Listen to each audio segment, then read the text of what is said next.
Voila. So welcome, beautiful humans. I am going to introduce myself, although you guys all know me, but this is for Viola's community as well. My name is Joali Trinidad. I am the co-founder of Root and Wisdom. And we do these lovely monthly community calls for folks in our tribe to be able to connect with lovely people such as Viola, amazing spiritual teachers, and to just share really awesome tools and teachings that are really helpful and beneficial on this path. I would love to open the space and the floor for Viola to introduce herself and anything you feel inspired to share about the work that you do. Okay, hi everyone. It's really an honor to be here. And I've been working with Troy and Jolie for some time now, doing the Awakening the Illuminated Heart workshop, which you both participated in, and then have been doing some sound baths for your retreats. So I just love the collaboration energy that we've been experiencing together. And so when I was asked to come on this call today to share some of the information about the heart teachings that I offer, I was delighted to do so. So I am as well as a sound bath facilitator and a sound healer, I am also a workshop facilitator for Drunvalo Melchizedek's School of Remembering and the Awakening the Illuminated Heart workshop, which is a 4-day intensive where we learn to get out of the duality of the mind and into the unity of the heart. And so that is some of the things that I will be talking about as we go along in this class tonight and this sharing. And so I am a lover of life. I am enthusiastic about living, even though I can see through many of the illusions that we have been presented with, like all the lies, all the manipulations, all the distractions. I see it all and I choose to be in joy anyway. And so it's a unique vantage point where you're looking straight in the face of the matrix and just choosing to be the most joyful, loving person that you can be, regardless of any of it. And so that's kind of the vantage point I come from, this enthusiastic joy.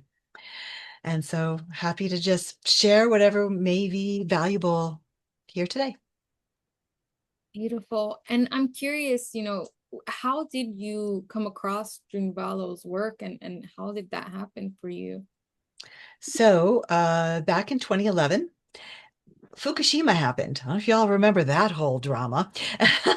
And, it was a kind of a global crisis, right? And at the time, I kind of got like a shooken up from it. Like, oh, stuff's going down in the world. I need to prepare for whatever's coming. And at the surface level, where I first heard that message, I thought that meant maybe for the apocalypse.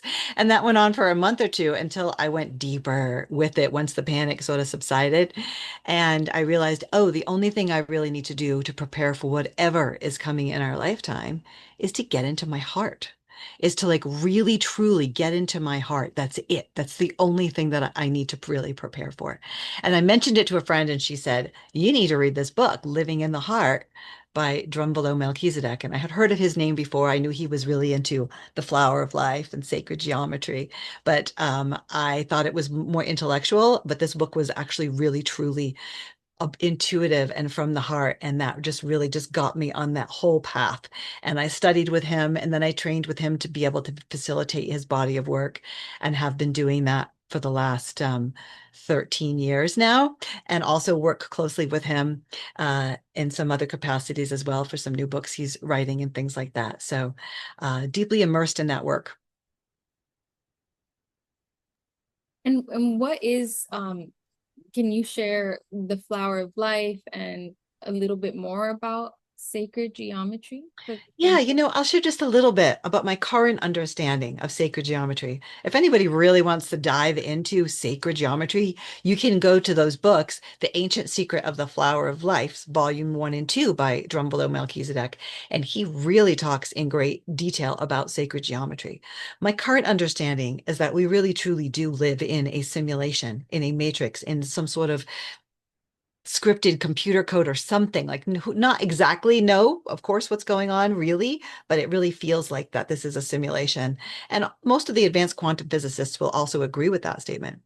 So, in my understanding is sacred geometry is the code that this simulation is built on. And so, if this is a simulation, it has to be encoded. And so, people started to find these codes throughout nature. And you start to learn like, oh, that's the code.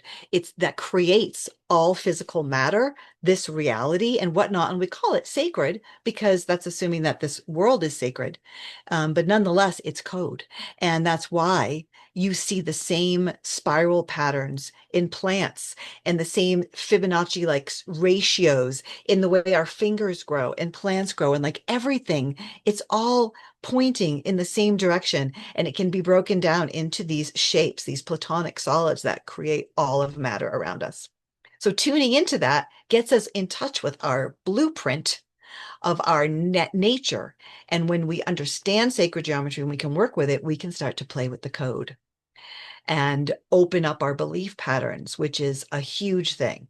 And something that is, I'm really passionate about talking is the belief patterns that we carry. Because if we live in an unlimited universe, if this really is just code or suggestion or simulation, or we create it with our understanding in our mind in whatever way that we're projecting onto a screen, then it's unlimited.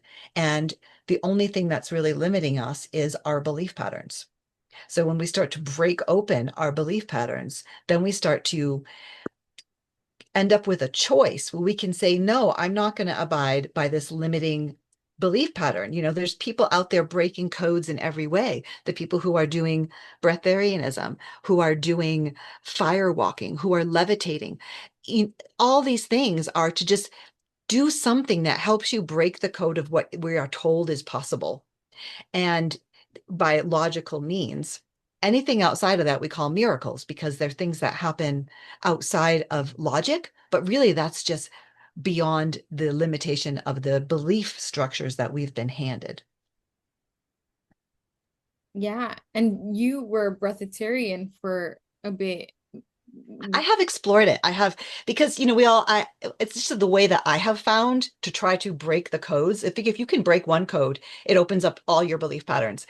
And then you know that really anything is possible. So I have played around with breatharianism for the past 10 years, and I have gone extended periods without eating. And at this stage, I'm not necessarily able to sustain it for long, long term. I do start to get super thin and like I'm not doing it 100%. So I start losing weight if I do it for a really long time, but not nearly as much weight as I would lose if I was in a fasted state, because a fasted state and a breatharian state are two totally different things. If you're breatharian is you wouldn't lose any weight at all, even if you weren't eating. And there are plenty of people who actually do that. And so I would just lose a little, and then I would get down too low and I'm like, okay, it's time to stop that exploration. But doing it is profound. And I've also done fire walking and spoon bending and things like that, where just things to keep breaking the codes. And then you just realize, oh, it's all just suggestion. And doing the breatharianism exploration was an incredibly impactful experience. So I could learn how to work with prana, life force energy, chi, and nourish myself with that, which is found all around us in nature. And it comes directly also through us. And so there's so many different ways that we can exist in this realm. That's fascinating. And I mean, just your knowledge on all of these things is really, really an honor to be able to have you and for you to share this knowledge with our community because it's so on par with. Oh, that's so cool. Well, I'm glad it can be of interest and of value because it's just been just my life journey. It all our own life journeys, they just take us in whatever directions they do.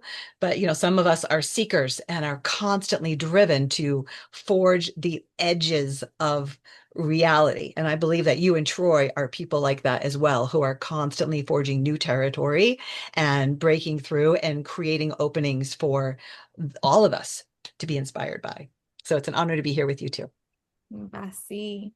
So I'd like to create the space if you don't mind sharing a little bit more about Awaken in the Illumined Heart workshops that you offer. Yeah, yes, so I would love to talk about that. It's a profound body of work from Drunvalo Melchizedek, and it was born out of the Flower of Life workshop, which he taught in the 90s and 2000s. And then he taught another workshop called the Earth, Sky, Heart workshop. And there's just been this evolution. And in 2011, he created the Awakening the Illuminated Heart workshop, which is the way of activating your Merkaba, which is your light body. It's like the ship that is naturally around you, which is your interdimensional vehicle. Because let's face it, this is an interdimensional reality. Like we are in a reality right now called the third dimension, but we portal in through the womb from another dimension into here. And when we die, we portal out. So it's just kind of obvious that it's there, that we are living in a dimension and that we go into other ones. And so the Merkaba is the ship that allows us to travel consciously from one dimension to another. If we don't have our Merkaba activated, our light body, which is this is talked about in so many different ancient texts as well. So this is knowledge that was around the world. Almost every ancient culture knew about this on some level. Without that Merkaba activated, then when we die, we forget. Our memories get wiped and we get looped back into the reincarnation cycle. And we're stuck here in this dimension and looping around until finally one day we remember. We remember who we truly are. We remember our light body, and we're able to then die consciously with our memories intact because the Merkaba is an electromagnetic field. So it holds our consciousness intact, and that allows us to go on to the next levels of existence or into the next dimensional realm, or however it is that you might perceive reality, but it gives you freedom. So this is what this body of work teaches. It also teaches how to create reality from the unity of the heart instead of the duality of the mind. And I think that this part right here would be really valuable to share with the community. So I'm going to open this up right now, even though I'm kind of going through a little list of the things that we talk about in the workshop, but let's just open this up a little bit. That we are creating our reality all the time on some level, whether it's consciously choosing to create our reality or whether we're doing it unconsciously just by our vibration. We know that the world around us responds to our energy, to our mood, to our intentions. Sometimes we manifest really easily, or sometimes we're just in a bad mood and then weird stuff starts happening to us, right? Because we're creating it with our energy and our vibration. So if we are living in our mind, which most people are, like the indoctrination of our schooling system has taught us to be in the mind, be in the mind, be in the mind, constantly reinforced. Don't be in your creativity. Don't have those invisible friends. Don't be magical. Don't, be in your emotions. Just be logical, go to school and learn how to think. So we've all been trained very heavily to live from our brain as if that's the center point of our being. And so if we're doing that, then we are living from duality because the mind is based in duality. It has a left side and a right side separated by the corpus callosum. It's a dualistic organ, which is actually, in some ways, the perfect tool for this dualistic reality because the third dimension, as we see all around us, is steeped in duality. This is a dualistic realm. We hear some talk in different New Age circles that, like, the fifth dimension is a realm of unity consciousness. Um, that's totally different than here in the third dimension, where good and bad and all the spectrum of the dualities is just in our face constantly. So we're living in duality. And the brain is the perfect tool to help us navigate this duality. It's a task doer, it's a problem solver. But it's never meant to be in charge, even though we were trained to have it run the show. It's like the mind is the captain of the ship and is steering our lives. And so when we learn to step out of that and actually learn to come into the heart, in specifically a sacred space within your heart that feels like your own inner holy temple, when we learn to inhabit that place, we step out of duality and into the unity consciousness of the heart. There is only unity in the heart. There is not duality. And when you're truly in that sacred space, you feel it. You feel like you're in your holy essence, and there's only love. There's not love and something else, not love and some judgment, not love and some doubt. You're just in love. And so then when we start creating our reality or just going about our day and we're just creating by our vibration, we start to create it from the unity of the heart instead of the duality of the mind. And that changes everything because when we're in duality, life can be like a roller coaster. Like maybe you're a great manifester and you think, okay, I wanted to manifest this thing and I did. That means I'm good at manifesting. So I'm going to keep doing it. But if you're doing it from your mind and you're thinking about what you want to manifest, and you're maybe even creating vision boards, not that vision boards have to be created from the mind, they can be done from the heart. But a lot of times the teachings around it are about think it into reality, vision it, see it, think about it. And so when you're doing it from there, you'll create what you want to create. And you're like, wow, I'm a great manifester. But if it's coming from the mind, you're also going to create exactly the opposite of that as well, because that's the creation. It comes in the dualistic form. So when you get into the heart and you truly inhabit this place, you can actually create and manifest from the unity of the heart, and it's not going to have the opposite effect. So then life becomes like a river of grace instead of the roller coaster. And this is, I think, one of the most profound pieces of the Awakening the Illuminated Heart workshop. I'll stop there and see if you have any comments or anyone does. I mean, I just wanted to share, especially with the work that we're doing and the deep remembering. It's so important, and to be able to do this and to recall all these gifts and ways of being within our blueprint, and to not forget that, by being able to activate the Merkaba. And something really deep that you shared with us in the workshop, Troy had asked, like, what does Drunvalo do with his Merkaba? And you said that he doesn't do anything because he's just in a state of peace with what is, because you can manifest, you can travel, you can astral project and do all these sorts of things, but he's just in this space of acceptance with how things are flowing, which speaks to being in that river. If you are already in that state, then everything that does come to you is from that space. Yes, yes. So that's really a beautiful piece that you just brought in, is that we can use these tools to help us become empowered, to activate our Merkaba, to program it to protect us, to connect with our higher self, to activate our psychic centers that come out of our pineal gland. These are all pieces within the workshop that are like, I think of the workshop kind of like sovereignty training, or like how to access our freedom truly, because we have everything we need inside of ourselves. And so we activate all these act things, these tools, these pieces, and that can help us feel more empowered to be on our path and to be in life fully. So whatever it takes so that we can remember who we are and be in our path. And sometimes that might mean levels of protection, levels of programs in our light body to help us feel safe. But when we get to a certain point, like when Troy asked me, does Drunvalo program his Merkaba? And I remember him saying that no, he actually doesn't even program it anymore, because there's maybe a state where we get to where we understand that life is whole, complete, and perfect exactly as it is, with no need to change anything. Right? That is definitely an advanced state and definitely something to aspire to. And I feel like lately I've been touching into that some more, where I'm not getting as caught up in the reality, whether it's for the reality or against the reality, or trying to change the world too much or anything. Like I'm just letting it be what it is, and just being in my heart and just going, the world's kind of going to do what the world's going to do. I'm at peace. One mantra that I have developed over the last couple of years that helps me a lot is my peace is my own. So anytime anything around me is upsetting, I'm just like, my peace is my own. My peace is my own. And it really brings me right back to that still space that is relaxed and in the heart.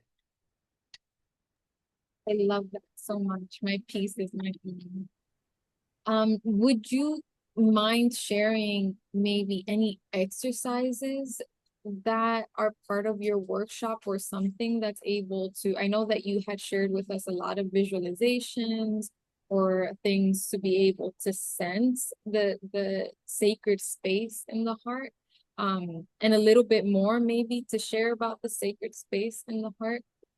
Sure. Let's talk about that. So let's first identify that there is a place within us that is the center of our being, what I would call the spirit center. And this is a place that if we are in our infinite nature, as there's infinity and infinite forever, there's not going to be any center of that. But right now, we have a center because we are in a finite form. We have an incarnation that will end and then we'll forget. And so it's like these little finite forms. So there's a certain point that we're going to call the spirit center, that is the center of our being. And it's maybe the focal point of your awareness, your consciousness, your spirit, your essence. And you might visualize it like a little glowing sphere or a little marble. And so if you were to close your eyes for a moment and say, I am not my body, but I am a spirit inhabiting this body. Where am I? Where am I located? And then see if you can get a sense of this spirit center and where does it reside in or around your body? As I said earlier, most people are located in the brain, in the pineal center and the center of the head because we're taught to be there. But you could be located anywhere in any chakra in or around your body. So take a moment to think about and feel into, I am not my body. I am a spirit inhabiting my body. Where am I?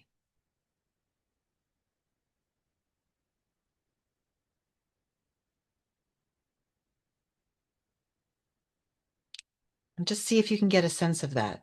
And this is something you can continue to do even when you get in bed tonight. Where am I? Where am I? And start to track that and notice where you're living from. Because if you're in your mind, then that's what I was talking about earlier, where your default is here and you're creating reality from here. But if you have a sense of this spirit center, then this is what you can actually start to move into the heart and specifically the sacred space of the heart, which is like your own inner temple, where there is like, it's like you go into your heart and you can access it in different ways by just having the intention and changing images and be in your heart. Or you could actually travel down from your mind inside of your body so that you enter into your physical heart and then say, now I'm going to move to my sacred space of my heart. And now you're not in the physical body anymore. You're kind of traveling into your interdimensional space. And in that, you will find a place that feels like your inner holy temple, which may feel totally familiar. When you get there, you're like, this place, I've touched this place before when I was on a medicine journey, or I was watching a beautiful sunset, or I was in a loving experience. So it may be somewhere familiar, but it's your inner temple space. So if you start to map out your way there. And there's a whole mapping out in the Living in the Heart book by Drunvalo and whole practices to learn to move down in your body and get into this space. Then once we move that in there, we start to be living in the heart. And in that, then we start to be living more from the unity consciousness than the duality. So this is how we change the game and we live from here. And then you do this practice repeatedly that we learn in the workshop over and over. And then every day you're going into your heart. And then when you notice throughout the day that you're not in your sacred space of your heart anymore, like I'll catch myself, like maybe I'm at the bank and it's going on a long time. I'm getting stressed out or something, or I'm in traffic. And I could be like, oh my God, I'm so not in my heart right now. And then I can just bring myself back, returning to the heart. So I start to catch myself and notice when I'm not in my heart. Whereas before this work, it used to be I would notice when I was in my heart because that was a special occurrence. Now the scale has flipped and I notice when I'm not in my heart. And so then I bring myself back there. So then I'm just kind of more living in grace from that. So those are some practices that you can do is tune into that spirit center and then move that spirit center from your mind down your body into your physical heart. And then once in your physical heart, say, I want to be in my sacred space of my heart. And then let yourself just be there. Yeah, something really beautiful that you had shared is or that also Drunvalo had shared is how a lot of master healers or shamans or indigenous workers that are doing this deep, profound work in the universe are doing it from that space and are able do really miraculous things. I think that there was a video that you had shared with us about folks that were doing that, and that they had done a scan to see where their awareness was focused. Can you share a little bit more about that study? Or Yeah, sure. That's great that you remember that from the workshop. So Drunvalo had done he had access to be in this lab that they could actually read on some sort of screen or monitor where a person had their attention focused inside of their body. Like it would actually show up on the screen. And so this gave him the idea to perform a test, and he brought healers into this lab to see where they were focused when they were actually healing. So he brought in healers who from like 30 different modalities to so it was like and he brought in people who were experts sort of in that field, like they had written books on that particular form of healing, so they knew what they were doing. And in every case, when they tested it, when the person was actually doing the healing work, they were located in their sacred space of their heart. And so what this told him, and this is actually quite huge, is the healing modality is secondary and not really that important. It's like people think that it's their healing modality that is super special and that is healing their clients. But what this shows is it is love that heals.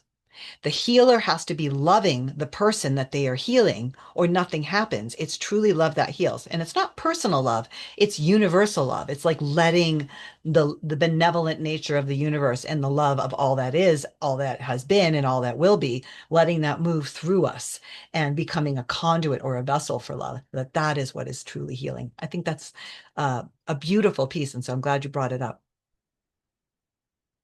You know, Carlos Castaneda talks in his books about the assemblage point, and he trains his students to have their spirit center, which he calls the assemblage point, but I believe it's the same thing, over the right shoulder, behind it, outside of the body. So there's different schools of thought on this and different ways to approach your center and moving it around. And it is fun to play with. And feeling it all the way out here, moving it to different centers. What does it feel like when it's in my heart? What does it feel like when it's in my pineal? And start to have it, just have it in your awareness so that you can consciously control where you want to be home base, essentially. I'm And very I recommend the heart as a beautiful place to have home base, because the unity that is there and the gentleness and the sweetness and the kindness that comes from just orienting in the heart, um, keeps life in a sweet flow. I know that your workshop is entirely based on being able to go in there, but would you be able to take us through a brief guided meditation for those who might have never had this experience of moving into their heart space? Yeah, we can do just like a brief um, thing. You know, in the workshop, we definitely space it out over a whole day of training, and we practice moving in the body actually, and practice like moving into our hands, seeing if we can see out of our hands. How do we travel in the body? But we just crash course it, and we'll just go in and just to have a taste and an experience of that right now. So let's do it. So I'll invite you to close your eyes and tune in to your spirit center and visualize it like a little glowing sphere or a marble, about the size of a marble. And wherever you happen to be located, for the sake of the exercise with the group, I'm going to ask you to move that spirit center to the center of your head, because we're all familiar enough with being there that it's easy to go there. So imagine and feel that you are oriented with your spirit center in the center of your head. And when you are in the center of your head, the skull is surrounding you. So feel the skull surrounding you.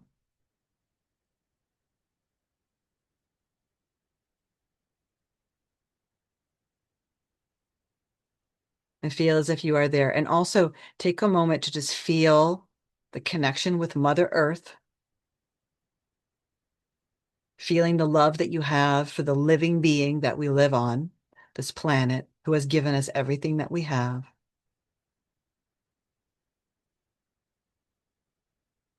And also feel your connection with Father Sun or Father Sky, which is everything else in creation besides Mother Earth. So feeling the love that you have for all of creation. And then also feeling the love that you have for yourself. And let this be the Holy Trinity alive in you, the love of the Divine Mother, the Divine Father, and you, the Divine Child. This is a key to getting into the heart. It's a holy vibration. And almost all Indigenous people around the world, before they go into ceremony, they connect with Mother Earth and Father Sky. And going into our own sacred heart is a ceremony. So we feel all that love. And now bringing our awareness back to the pineal center in the brain where we have our spirit center located. Feeling the skull all around us, we're going to start to move down the head. So as you move down the head, your vantage point and the place that you're perceiving from is moving with you. And you are traveling down your head. Maybe you feel like you're crawling down, or you're moving down a glass elevator or a staircase, and travel down till you feel that you're at your throat chakra or your throat center. And have the sense that now your spirit center is there at the throat. It probably feels different here than being in the brain.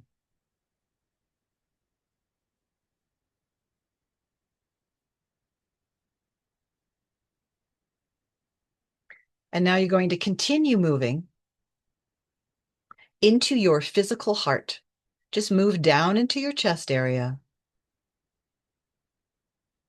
and move into your physical heart, anywhere into the physical heart.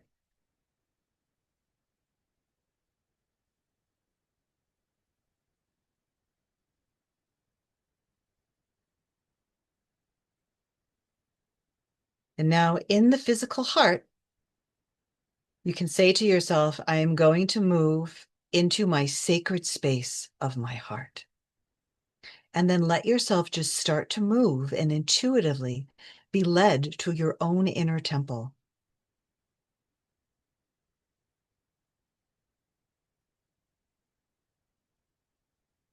And you know when you arrive because you will feel it.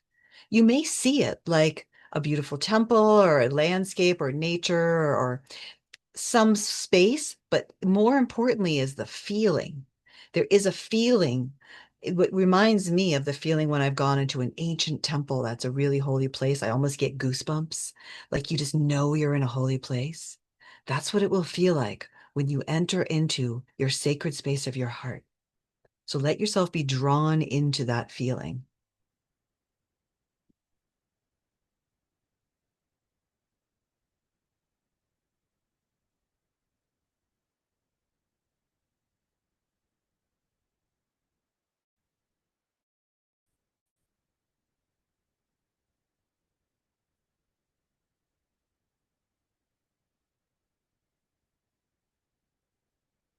In this holy place, you may also hear a frequency or feel a vibration.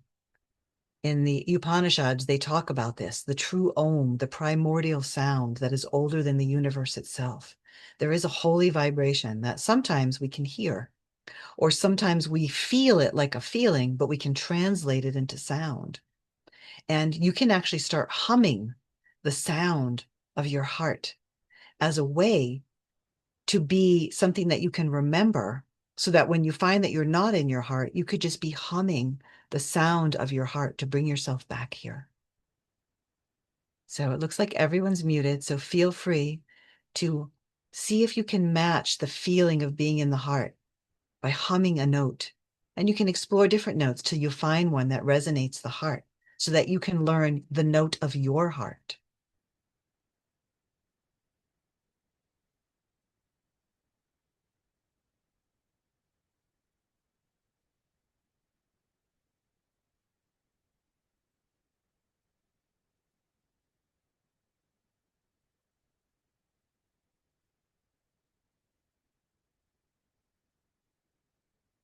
So this is your sacred space. This is your inner temple, your inner holy place where you could come whenever you want to recharge, whenever you really want to connect with source, whenever you might want to get information about yourself, because the Akashic records can also be accessed here, your past lives, the records of the entire universe, records can be found here as well. And there's also another space that can be found here called the tiny space of the heart. It's usually a very small space, and in your explorations, you may come across it. And this place is like the inner sanctum of the temple. It is the holy of holies. And in this place, you truly merge with God. And your tiny space of your heart and my tiny space are the same place. It is the place of absolute oneness. And this is something that you will eventually find in your sacred space of your heart as well. So there's lots to explore here. So I'll just give us a moment in silence to just feel this place.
So now that we have brought our presence and our spirit center to the sacred space of the heart, when we're ready, normally you could stay in the meditation for 20, 30 minutes if you want, but we'll just leave it there for now, just as to touch into this place.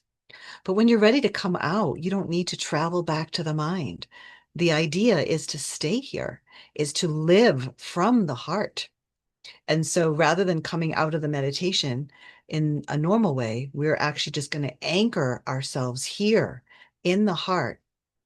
Sometimes I even like to put a hand on my heart so that I'm anchoring here. I know that I'm here. And then I slowly start to bring my awareness back to the external reality by hearing the sounds in the room around me,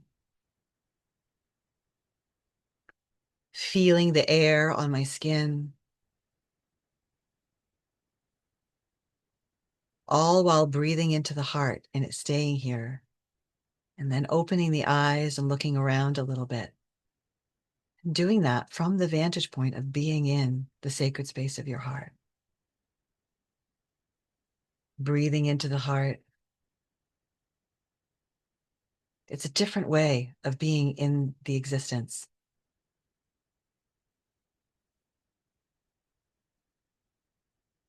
So welcome back, everyone. If anybody wants to share anything about that or ask anything about it, feel free. Okay, well, I will share that this experience, it really is simple, right? Connect with Mother Earth, connect with Father Sky, feel the love that you have for them and for yourself, and then bring your awareness down into your heart and live from here. It's quite simple, and yet it really can change everything in life. And then you set yourself up here every day, and then throughout the day, it's just returning, coming back to the heart, coming back to the heart. Let yourself have home base here and inform how you navigate the reality. And then when we start to do it from the unity consciousness of the heart instead of the duality of the mind, we really do level up and start to live from a higher frequency. And so it's a beautiful, beautiful tool. And the book, Living in the Heart by Drunvalo, goes in great detail about this. And then the workshop that came out of that, which is what I facilitate, Awakening the Illuminated Heart, this is a huge part of it. And so it's a beautiful thing to practice. the workshop does go a lot further, because then once we get into the heart, and then we get into that tiny space as well, we also will then connect the heart back to the brain through tantra of the heart and create a unified field between these two that will allow us to achieve a higher state where we actually truly open the third eye, activate our higher centers, and then from there create the light body around us and activate it. And then learn to create reality from this state of consciousness and change the images that are on our sort of holographic screen. And so it's quite a profound life-changing journey.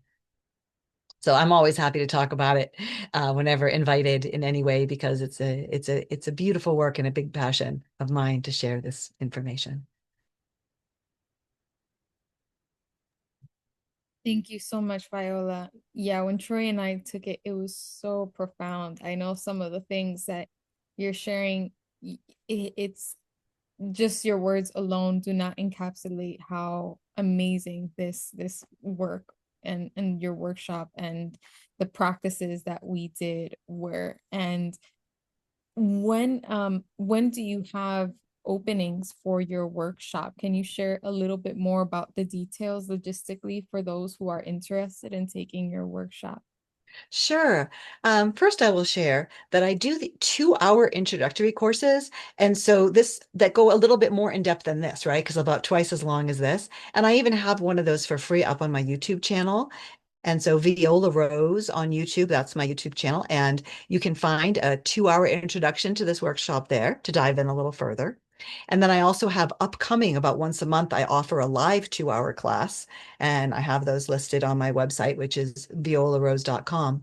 And then every month and a half or so, I will teach the 4-day workshop online. So I just actually finished one yesterday, and then I have another one in August that I have coming up. And then I teach them in person, live in Sedona, in my home, about 3 times a year. So I have one coming up June 20th, and I have 2 openings still available in that shop if anybody really wants to do it in person.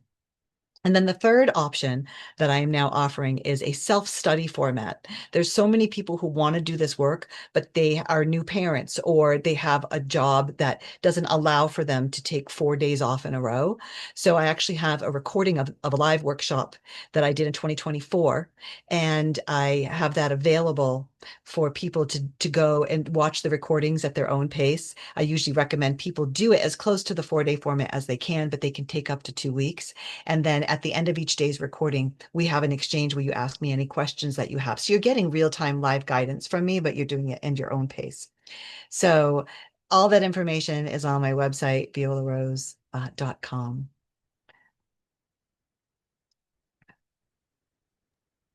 We Does anyone have any questions for Viola?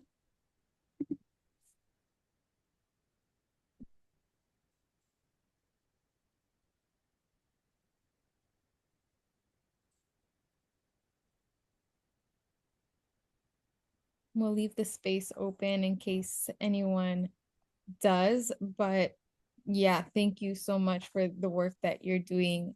I know that we've been geeking out about, some of the new things that are happening and some of your latest chats with Drunvalo and this book that he has. Do you mind sharing a little bit about that? Sure. And also, Troy just came on camera, so I didn't know if maybe Troy, you were wanting to come on and say anything as well. Yeah, I just wanted to say I got the little one with me.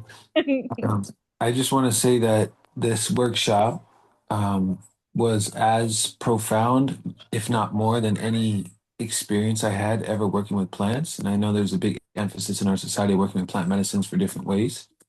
But yeah, what the workshop helped me do was something I don't believe any plant sacrament ever could have done. And so I just want to say to anybody who's interested, it's a beautiful complement to your medicine walk. And I mean, what I'm really saying is it's actually foundational to your medicine walk. And if you can read the book, Living in the Heart with it, I think it would go a long ways. And I think that's actually prereq for the class anyways. But at the worst case, please at least read that book. That's it. Mhm. Yes, it's true that reading the Living in the Heart book is a prerequisite to taking the workshop. The workshop really picks up where the book ends. And so even if you don't ever take the workshop, it's worth reading the book. And you can actually listen to it as well, I think online. And there's some guided meditations. And I actually have in that free 2-hour class that I have on my YouTube channel, there's also a guided meditation to go into the sacred space of the heart, which is a little bit longer and more involved than what we shared here. So you can even find that on there and practice this on your own. And so what was it that you asked me to share about there? Oh, the new work. So yeah, Drunvalo is in the process, is very close to releasing The Ancient Secret of the Flower of Life, Volume 3, and then is also going to be coming out with volume 4. So the work is continuing on. He is 84 now, and he's still as enthusiastic as ever about bringing through new information. And on my YouTube channel, you can see a short video that I just did with him about a month ago, where he's talking about this new work that's coming out. And so things are evolving and things are changing, and higher cosmic consciousness are coming in that we can tap into, because we are on such a ride of consciousness. And so things are exciting in our universe right now.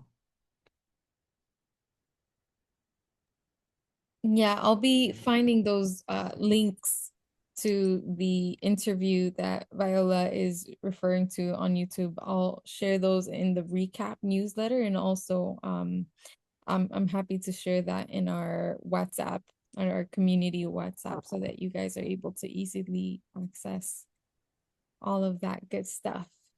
And I want to just echo what Troy was saying, the complementary nature of the work, working with plant medicines and working with the heart, and really using these tools to create a solid foundation to be able to have access to your sacred heart. So it's not just something that happens in a ceremony or by accident. You actually learn to carve a pathway there that is reliable, and and you can go there anytime you want and anchor from here. And it's so complementary to working in both fields, which I do as well. So I recommend all of it. Yeah. Basi, it's so awesome, so incredible. Thank you so much for the work that you do and for sharing all of this beautiful wisdom. Yeah, like Troy shared, we had an amazing time just being able to be students, and just to have a space and time dedicated towards really perfecting our craft of being there was something that did so much for us in being able to prepare before ceremony. That's something that Troy and I are so grateful to be able to have that tool to go into that space and to be able to do our ceremony work from that space. It really does amplify our ability to be present and to be in communion with any plant teacher overall. It's really beautiful. I love that we're all just walking each other home, right? And we all have our bits and pieces that we bring to the table that we resonate with and that we master, and then we just support each other. I mean, we really are such a big community of evolving souls. Basi. So we'll stay on a little bit more in case anyone has any questions or any shares. And thank you for joining, and we'll share those resources with you all. Yes, much love to you all.